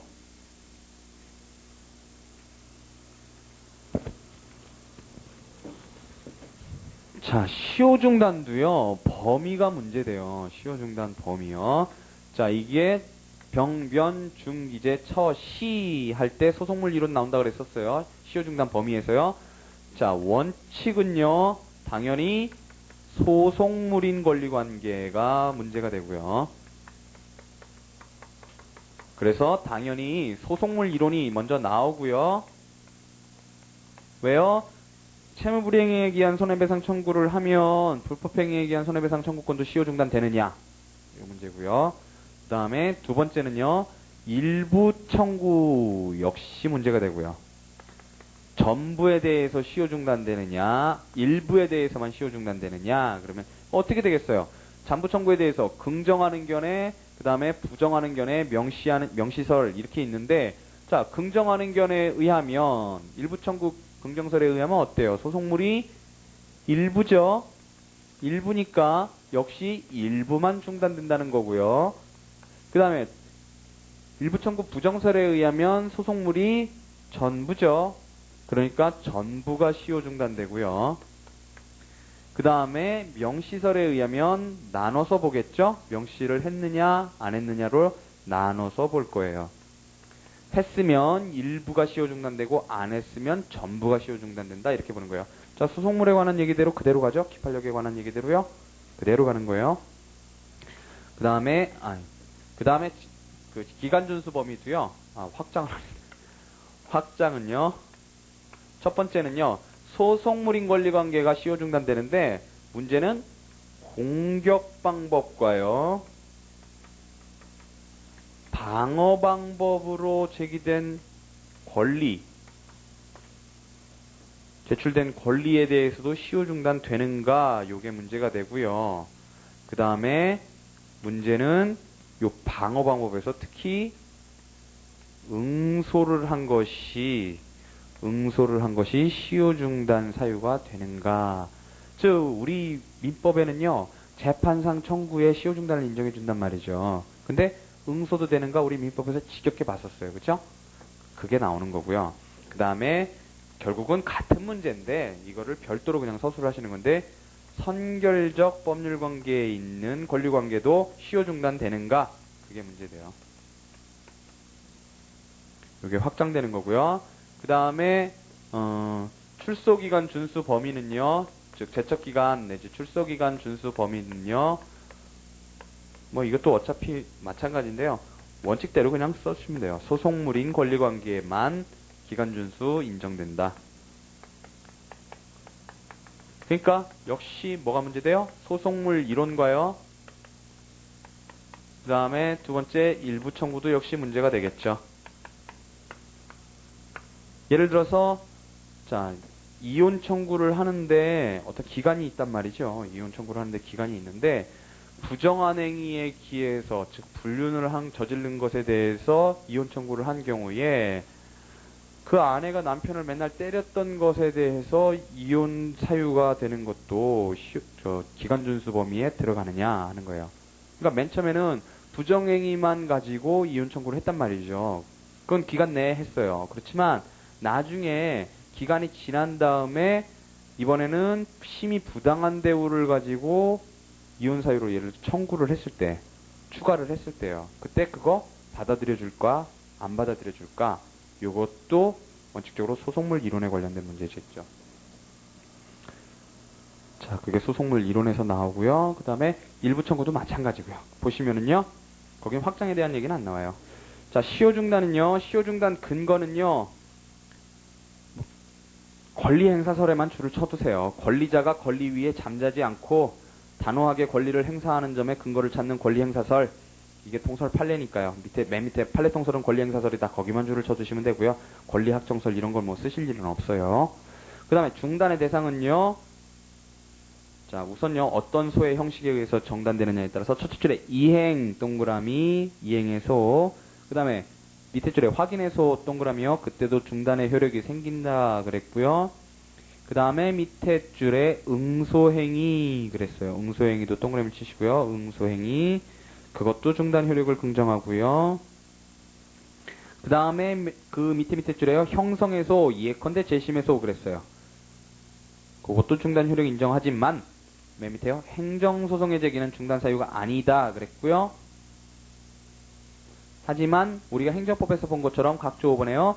과세처분의 취소 무효 확인해소는 조세채무 부존재 확인해소와 같다고 하여 중단 효력을 긍정한다. 참고로만 알아두시면 되시고요. 자, 그래서요. 반가로 1의 첫 번째 소속물로 주장한 권리관계 이게 원칙이겠죠. 여기다 박스를 쳐놓으시고요. 소속물로 주장한 권리관계에 대하여 시효 중단 효력이 생기는 것이 원칙이다 그랬고요. 슬래시를 딱딱 끄시면은요. 거기 구의론 동그라미 치시고요. 거기 이제 불법행위 채무행 나와요. 그 다음에 세 줄 내려가셔서요. 판례 동그라미 치시고요. 그러한 입장이다 다음에 슬래시를 딱딱 끄시고요. 각주 6번에 보시면은요.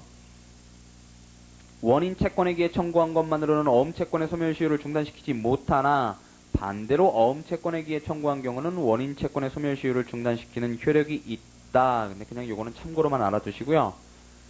그 위에 동일 목적의 복수 채권 중 한 채권에 기해 소재기를 했다면 다른 채권에는 시효 중단 효력 없다 그랬어요. 그거만 그냥 기억을 하세요. 원인 채권, 어음 채권은 너무 어려운 문제니까요. 그 다음에 하나, 둘, 셋, 네 줄 내려가시면요. 신의론 나오죠? 신의론 거기다가 동그라미 치시고요. 이거 설명 안 해도 아시죠? 자, 그 다음에요. 반가로 2번에는 공격방어 방법으로 주장한 권리 거기다가 박스를 치시고요. 중단의 대상이 아니다 그랬고요. 밑에 줄에 판례는 완화 그랬어요. 그래서 판례는요. 재판상 청구를 기판력 즉 소속물이 미치는 범위와 일치시켜 고찰할 필요가 없다 그랬어요. 그 다음에 소유권을 바탕으로 한 명도청구 소송, 등기청구 소송에서요. 소속물은 뭐예요? 명도청구권, 등기청구권이란 말이죠. 거기서 선결적 법률 관계인 소유권의 취득시효 중단 효력 인정되고요. 그 다음에 밑에 줄에요. 소유권에 기해서 방해배제 내지는 손해배상 부당이득 청구를 할 때에도요. 밑에 줄에 소유권의 시효중단 효력 인정되고요. 나아가 밑에 줄에요. 밑에 줄에 소속물인 권리관계의 선결, 파생관계를 이루는 권리관계 거기도 박스를 치시고요. 소속물인 권리관계의 선결, 파생관계를 이루는 권리관계에도 미친다 그랬고요. 자, 각조 3번 보시면요. 해고 무효 확인 소송, 파면 처분 무효 확인, 고용관계 존재 확인 소의 제기는 그 고용관계에서 파생하는 보수 채권의 시효중단 사유가 된다 그랬어요. 자, 우리 팔제는 넓게 인정하죠? 넓게 인정해요. 그죠? 왜요? 공격 방법으로 하는 것도 권리 행사잖아요. 그쵸? 그러니까 굳이 소속물에만 인정할 이유가 없단 말이에요. 자, 그 다음에요. 이제 응소에 관한 얘기가 나오는데요. 작은 글씨 두 번째 패러그래프 보시면은요. 시효중단 사유인 재판상 청구에는 시효를 주장하는 자가 원고가 되어 소를 제기한 데 대해 피고로서 응소, 적극적, 주장, 동그라미요. 피고로서 응소하여 적극적으로 권리를 주장하는 것도 포함된다 그랬고요. 세 줄 내려가시면요. 법원에 의해 방어 방법으로 받아들여 확정된 경우이면 받아들여 확정 거기요. 균형상 방어 방법으로 주장한 권리에 대해서도 같이 보자 그랬어요. 각조 5번 보시면요. 변론주의 원칙상 어쨌든 응소행위 때문에 응소로서 시효 중단되었다는 주장은 해라 라는 거죠. 이게 나중에 소에서 제기된 문제예요. 그죠? 나중에요. 자, 그 다음에 자, 일부 청구와 중단의 범위 그게 나와요. 거기 문제가 5줄 동안 나오죠. 예를 들면 7천만원 채권 중 3천만원만 일부 청구하는 경우에 3천만원이 소속물이요 따라서 시효 중단 대상이 되는 것이며 나머지 4천만원에 대해서는 시효 진행되는 것이고 별소를 제기하거나 청구 취지 확정 시청서를 법원에 제출한 때 비로소 시효 중단 효력이 생긴다고 할 것인가? 듣겠어요. 할 것인가? 그렇다고 할 것인가? 자, 그랬더니 첫째 줄에요. 일부 청구 긍정설이 나오죠?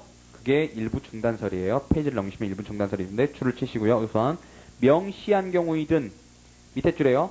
묵시적인 경우이든 불문하고 밑에 줄에요. 잠부에 대해서는 중단 효력 생기지 않고 시효가 진행된다. 줄을 넘기시면요. 일부 중단설 박스를 쳐놓으시고요. 그 옆에 일부 청구 긍정설 그러시고요. 그 다음에요. 판례가 따랐다 다음에 슬래시를 딱딱 끄시고요. 반면 명시 여부를 불문하고 끝에요. 전부에 대하여 시효 중단 효력이 생긴다. 전부 중단설 그랬고요. 슬래시 딱딱 끄시고요. 그 옆에는 일부 청구 부정설이요. 그러나 밑에 줄에요. 명시한 경우는 그 한도에서 시효 중단되지만 일부 청구임을 명시하지 않으면 채권 동일성 범위 내에서 전부에 미친다. 명시설 박스 치시고요. 절충설이요. 다만 예외가 나와요. 예외가요. 우리 판례에도 예외가 있는데요. 밑에 줄에 예외적으로 예외의 동그라미를 빵 치시고요. 손해배상 사건에서 앞으로 감정인의 감정 결과를 보고 청구 취지의 확장을 할 것을 전제로 해서 일부 청구한 경우에는 비록 그게 명시한 거지만 그 한도 내에서 중단의 효력을 인정하지 말고 전부에 대해서 인정하자 그랬어요. 즉 뭐냐면 제가요.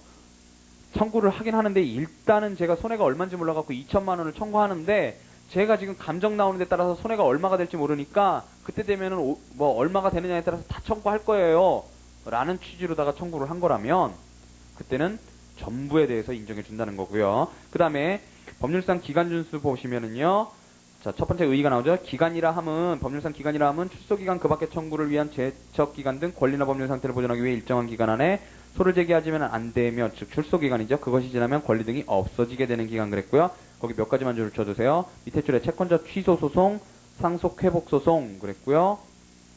그 다음에 맨 밑에 줄에요. 출소기간은 소송요건이며 그 준수는 직권조사사항 그랬어요. 소송요건, 직권조사사항 그랬고요. 자, 그 다음에 이제 양가로 2번에서 범위가 나와요. 범위는 원칙적으로 소송물이고요. 제척기간 준수의 범위도 끝에요. 원칙적으로 소송물인 권리관계 거기다 박스 치시고요. 소송물인 권리관계. 자, 뭐 나와요? 밑에 줄에 끝에 구의론 나오고요. 밑에 줄에 신의론 거기만 동그라미 쳐놓으시고 넘어가세요. 그 다음에요.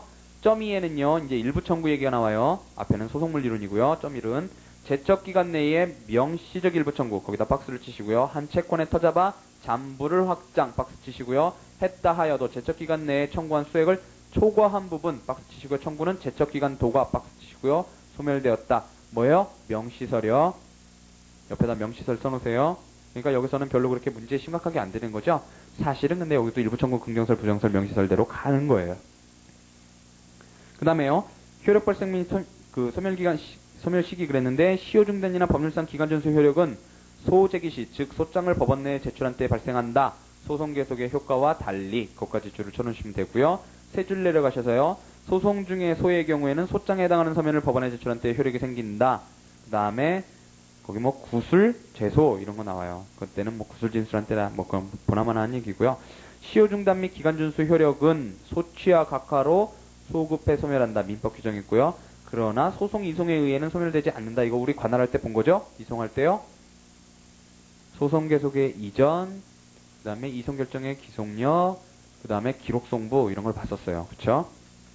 그 다음에 지연 손해금의 법정이율 인상, 그거는 소송이자라 그래서 이제 원칙이 나오고 적용 배제되는 경우가 나오는데요. 첫째 줄에 원칙은요. 금전 채무의 이행을 명하는 판결을 선고할 때 소장 송달 다음 날부터는 지연 손해금의 법정 이율을 끝에요. 대통령령으로 정하는 인상된 의율에 의하도록 했다 그랬고요. 넘어가셨어요. 방지책이다 다음에 슬래시를 그시면은요. 이제 적용이 배제되는 경우가 나온단 말이죠. 두 번째 패러그래프가 전부 적용 배제되는 경우예요. 뭐냐면 채무자가 그 이행 의무의 존부나 범위에 관하여 거기 박스 치세요. 항쟁함이 상당하다고 인정되는 때 거기 박스 치시고요. 그때는 적용 배제한다 그랬고요. 밑에 줄에 적용 배제가 가능한 것은 당해 사건의 사실심 판결 선고 시까지이고 판결 선고 이후에는 어떤 이유든 적용을 배제할 수 없다 그랬어요. 자, 그랬을 때 그 항쟁함이 상당하다, 다투는 것이 상당하다라는 게 뭘 뜻하느냐 그랬더니 밑에 줄에요. 채무자의 주장에 상당한 근거가 있는 때, 그때가 항쟁함이 상당하다고 인정되는 때고요. 자, 배상명령 제도는요. 안 봐도 되겠죠. 요거는 안 보셔도 돼요.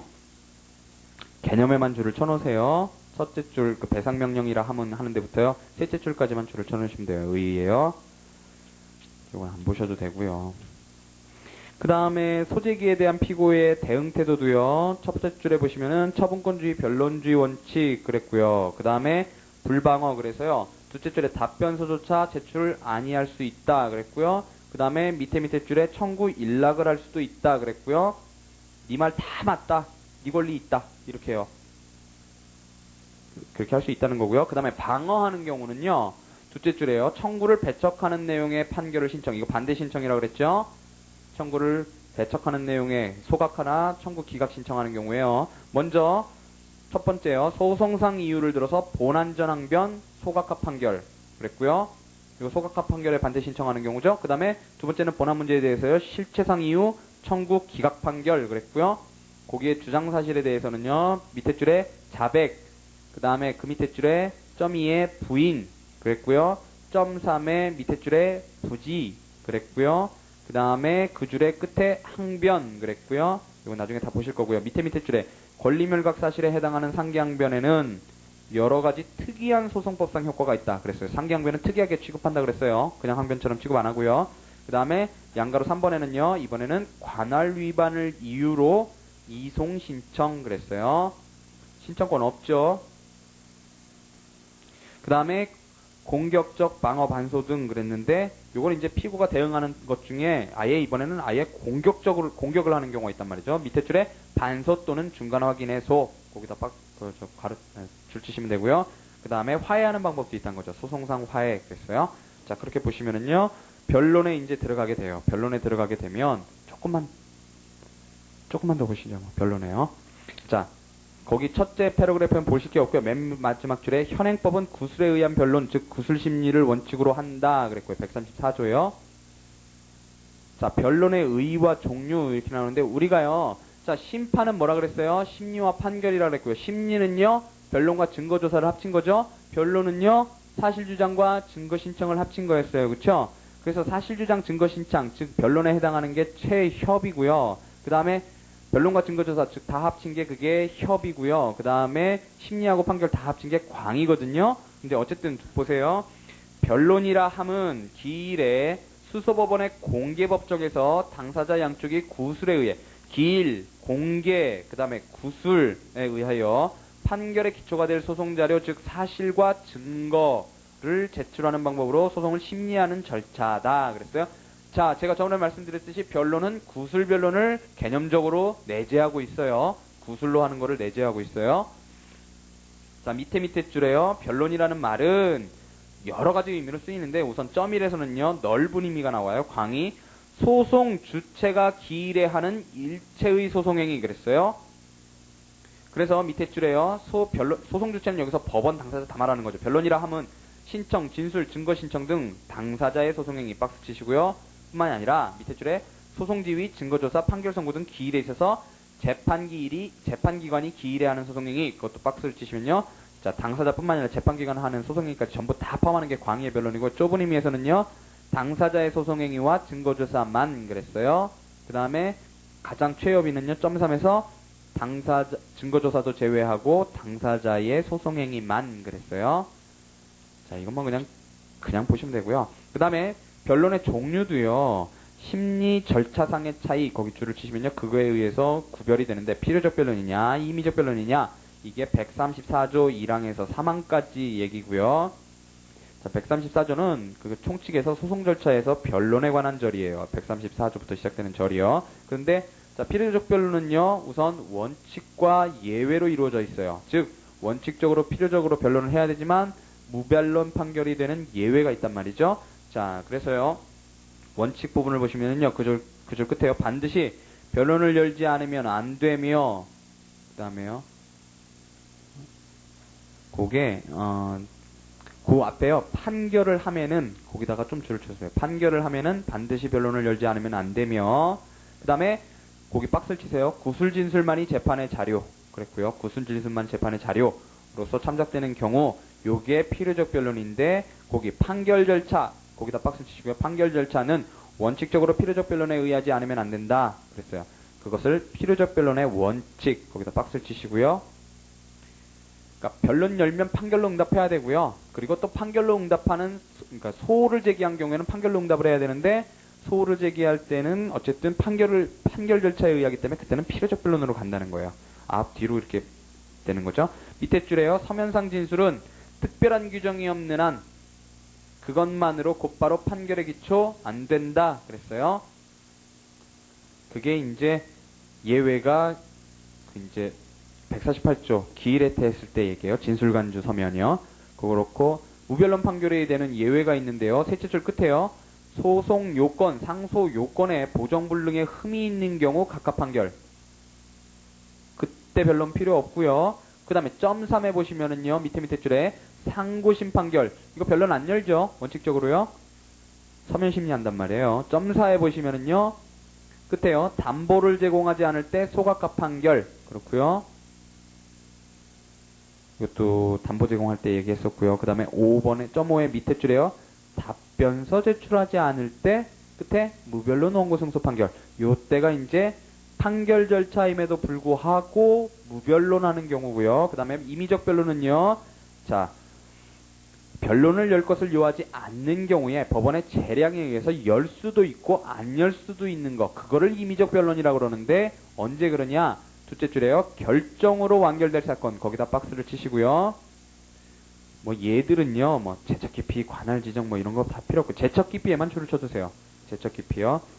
그 다음에 261페이지 첫째 줄 보시면요. 가압류 가처분 신청에 대해 변론을 여느냐는 법원의 재량에 속하지만 변론을 이미 열면 그때는 필요적 변론의 성질을 띈다. 그리고요. 이 경우는 판결의 형식으로 재판한다. 그랬어요.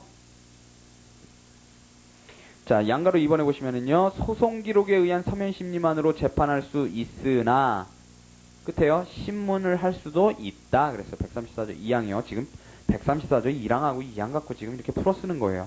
그 다음에 신문이라 하면요. 끝에 적당한 방법으로 서면 또는 말로 개별적으로 진술할 기회를 주는 것 그랬어요. 그 다음에 세 번째 패러그래프 보시면요. 신문의 여부는 자유재량임이 원칙이나 필요적으로 신문을 해야 될 경우도 있고 반대로 신문하면 안 되는 경우도 있다 그랬어요.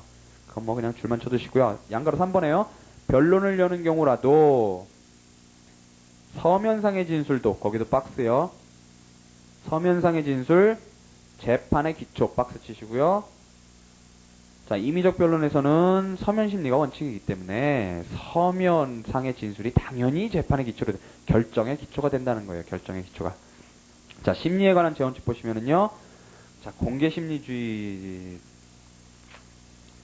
자, 양가로 1번에요. 재판의 심리와 판결의 선고를 일반인이 방청할 수 있는 상태. 그게 공개예요. 그 상태에서 행하는 주의. 그게 공개 심리주의고요. 자, 그 다음에 양가로 2번에요. 재판이라 함은, 그랬어요. 재판이라 함은 법률상의 실체적 권리관계 자체를 확정하는 것인 소송사건의 재판만을 뜻하며 또 공개해야 할 것은 거기요. 변론 절차와 판결의 선고. 거기다 박스를 치세요. 자, 공개심리주의에 적용을 받는 거는요. 변론 절차하고 판결 선고예요. 나머지들은 안 해도 돼요. 따라서 거기요. 수명법관에 의한 증거조사. 거기다가 줄을 쳐놓으시고요. 그때는 밑에 줄에 공개심리주의 배제된다 그랬고요. 신법에서 채택한 재판장 등이 주재하는 변론준비 절차도 공개주의 배제. 거기다 박스를 쳐놓으시고요. 자, 변론준비 절차도요. 밀실에서 행해요. 안 와도 돼요. 그러니까 변론준비 기일 열어갖고 당사자들 오라고 해도 판사실에 불러가지고 거기서 얘기하면 되지 법정에 갈 필요가 없어요. 서면에 의한 준비 절차는 당연히 그렇죠. 왔다 갔다 그냥 서면만 왔다 갔다 하는 거니까요. 자, 그래서 이제 공허하게 공개심리주의가 공허해졌다는 거고, 양가로 4번에요. 공개에 관한 사항은 변론조서의 필요적 기재사항 박스 쳐놓으시고요. 밑에 줄에 공개심리주의의 위배는 절대적 상고 이유라고 그랬어요. 5호요. 424조 5호요. 절대적 상고 이유 박스 쳐놓으시고요. 그 다음에 일반 공개, 당사자 공개 나오는데요. 자, 263페이지는 끝에서 셋째 줄에 일반 공개의 철저가, 그러니까 대중에게 전체적으로 공개하는 경우요. 철저가 오히려 개인의 이익에 반하고 분쟁의 적정 신속한 해결을 저해시킬 수도 있으므로 신법 163조는 사생활 비밀과 영업비밀 보호를 위해서 소송기록 열람 제한 제도, 거기에 박스 쳐놓으시고요. 소송기록 열람 제한 제도 그걸 신설했어요. 그 다음에 쌍방심리주의는 제가 그때 뭐라 그랬냐면 무기평등이라 그랬어요. 그죠? 양 당사자에게 둘 다 진술 기회를 제공하면 그러면 된다 그랬어요. 그죠? 자, 그래서 첫째 줄에요. 소송의 심리에 있어서 당사자 쌍방에 평등하게 진술할 기회를 주는 입장, 그게 쌍방심리주의라는 거예요. 그 다음에 밑에 줄에요. 당사자 평등의 원칙 또는 무기평등 원칙이라 그런다 그랬고요. 세 줄 내려가시면은요. 판결 절차에 있어서 양쪽 당사자를 밑에 줄에요. 필요적 변론 절차에 의하는 것은 쌍방심리주의를 관철 그랬어요. 판결 절차에 있어서 필요적 변론 절차에 의하는 것은 쌍방심리주의를 관철하기 위한 거다 그랬고요. 맨 밑에요. 다만 결정으로 완결할 사건 박스 치시면요. 임의적 변론에 의함으로 밑에 줄에요. 반드시 쌍방심리주의에 의하지 않고요. 그 끝에 강제 집행 절차도 같다 그랬어요. 거기만 줄을 쳐주시고 나머지 안 보셔도 돼요. 개념만 하시면 돼요. 개념만. 구술심리주의도요. 그 옆에 뭐라고 써놓으시냐면요. 심리 플러스 판결 선고 이렇게 하세요. 심리 플러스 판결 선고. 구술심리주의는요. 심리뿐만 아니라 판결 선고까지 적용되는 범위예요. 적용 범위가요. 자, 그래서요. 첫째 줄에 심리에 의해 거기요. 당사자 및 법원의 소송행위 특히 변론 및 증거조사 거기를 박스 치시고요. 뭐예요? 심리죠? 변론 및 증거조사요. 를 구술로 행하는 원칙으로서 서면심리주의에 대립한다 그랬고요. 자, 거기부터요. 구술심리주의와 서면심리주의의 장단점이 나와요. 쫙 거버리세요. 양가로 2번에요. 현행법은 구술심리주의를 원칙으로 하면서 서면심리주의로서 그 결점을 보완하고 있다 그랬어요. 자, 265페이지 첫째 줄에요. 당사자는 소송에 있어서 법관의 면전에서 구술 변론 동그라미요 해야 하고 말로 진술한 소송 자료만이 판결의 기초로 되죠. 말로 진술해야 하죠. 그 다음에 판결 동그라미요. 구술 변론에 관여한 법관이 하지 않으면 안 되며 204조 1항 이게 뭐예요? 직접주의예요. 심리법원은 판결법원이어야 한다는 직접주의고요. 선고 동그라미요. 그것도 말로 한다 그랬어요. 그 다음에 증거조사 박스 치시고요. 그것도 밑에 줄에요. 말에 의한다 그랬어요. 말에 의한다. 331조 이렇게 돼 있고요. 그 다음에 반가로 2에는요. 예외가 나오는 거예요. 예외적으로 거기다 박스를 치시고요. 서면주의 거기다 박스를 치시고요. 자, 첫째 줄에요. 점이래요. 소, 상소, 항고, 재심, 재기, 소의 변경, 소취하, 관할 합의, 소송 고지 다 이거 서면에 의하라고 그랬고요. 그 다음에 점 2의 끝에요. 첫째 줄 끝에요. 변론조서나 변론준비 기일조서 작성 그랬어요. 그것도 서면주의고요. 점 3도요. 첫째 줄에 준비서면 제출 그랬고요. 밑에 줄에 진술간주의 효과 이렇게만 줄을 쳐주시면 나중에 쓱 지나가시면 돼요. 그 다음에 점사예요. 결정으로 완결할 사건, 판결 중에 소송 판결, 상고심 판결, 답변서부 제출에 의한 무변 판결 우리가 좀 전에 본 게죠. 판결 절차 중에 예외적으로 서면심리하는 경우요. 그 다음에 그거를 서면심리를 원칙 그랬어요. 그 다음에 점 5예요. 서면 증언제를 채택 이건 나중에 볼 거고요. 그 다음에 점 6이에요. 서면에 의한 변론 준비 절차, 서면에 의한 청구 포기 일락 화해 제도의 신설 그랬어요. 이거 시험에 나왔죠. 그거만 하시면 되고요. 그 다음에 양가로 3번에서는요. 하나, 둘, 셋, 넷, 다섯, 여섯째 줄에 구술주의의 형해와 내지 서면주의와 경향 거기만 줄을 쳐주시면 돼요. 거기 그런 걸 자세하게 뭐 써놓은 건데 필요가 없어요. 266에는요. 구술주의의 활성화와 신법 그랬는데요. 두 번째 패러그래프 중간에요. 서면에 의한 변론 준비 절차 그랬고요. 밑에 줄에요. 서면에 의해 주장 증거를 정리하는 서면주의 그랬고요. 자, 서면에 의한 변론 준비 절차에서 뭐 하나 그랬어요? 주장 증거 정리한다 그랬어요. 자, 그 다음에요. 변론 준비 기일 밑에요. 변론 준비 기일. 당사자 본인을 불러 쟁점 정리하죠. 그 기일이니까요. 부르는 거예요. 그 다음에 그 끝에 변론 그랬고요. 밑에 줄에 일의 원칙의 변론 기일. 그 다음에 증인신문과 당사자 신문. 이거 뭐예요? 우리가 첫날 봤던 그거예요. 뭐 하나. 각 단계에서 집중적으로 뭐 하나 그거죠. 그쵸? 그래서 제가 뭐라 그랬어요? 변론 준비 절차하고 변론 준비 기일에서는 주장과 증거를 정리하는 즉 원칙적으로 변론에 집중하고 변론기일에 물론 그때 증거조사도 가능하지만 변론 진짜 들어오면 변론기일에 증인신문하고 당사자신문 하라 그랬단 말이죠. 그죠? 그러니까 그때는 집중 증거조사 기일이 된다 그랬고요. 그 다음에 직접 심리주의는요. 심리법원은 판결법원 이렇게 옆에다 써놓으시고요. 심리법원은 판결법원 결국 직접 심리주의의 얘기는 그게 전부예요. 자, 첫째 줄에요. 판결하는 법원이 직접 변론을 듣고 종거조사를 해야 하는 주의를 말한다.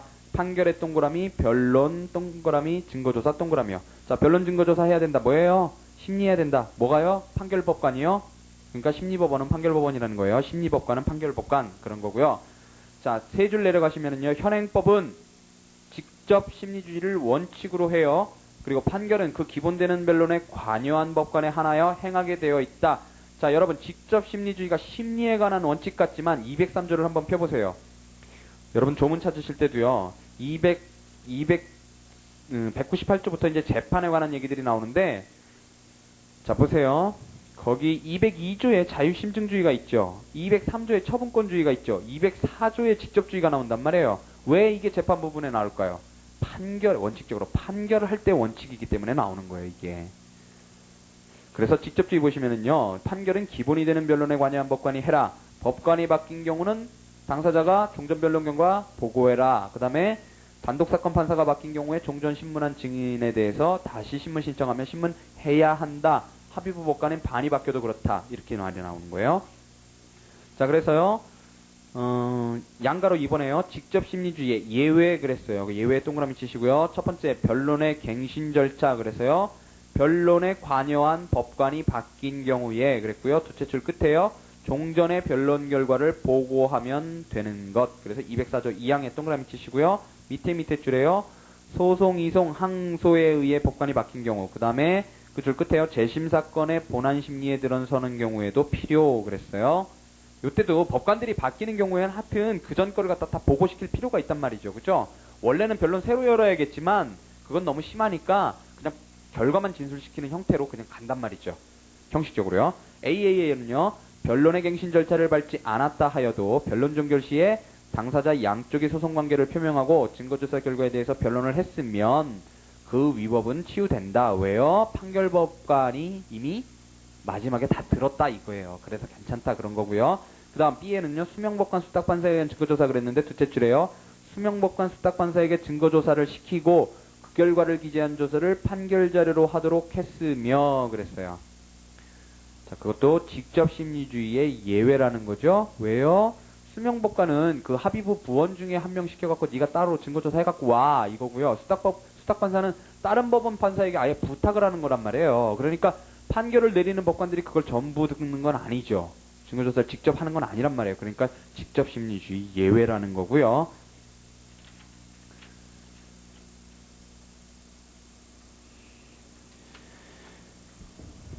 예, 오늘 여기까지 하겠습니다. 예. 고생하셨습니다. 고생하셨고요. 다음 시간에는 우리가 처분권주의부터 아주 중요한 내용들이 나와요. 중요한 내용들이 나오고, 내일이 토요일인가요? 예. 지금 많이 밀린 것 같은데 많이 밀리지 않았어요. 지금 한 3회 정도? 그 정도 밀린 거예요. 그 정도. 왜냐하면, 한 55, 60, 67, 40. 걱정하지 마세요. 걱정하지 마시고요. 다 나갈 수 있어요. 예, 오늘 너무 고생하셨습니다.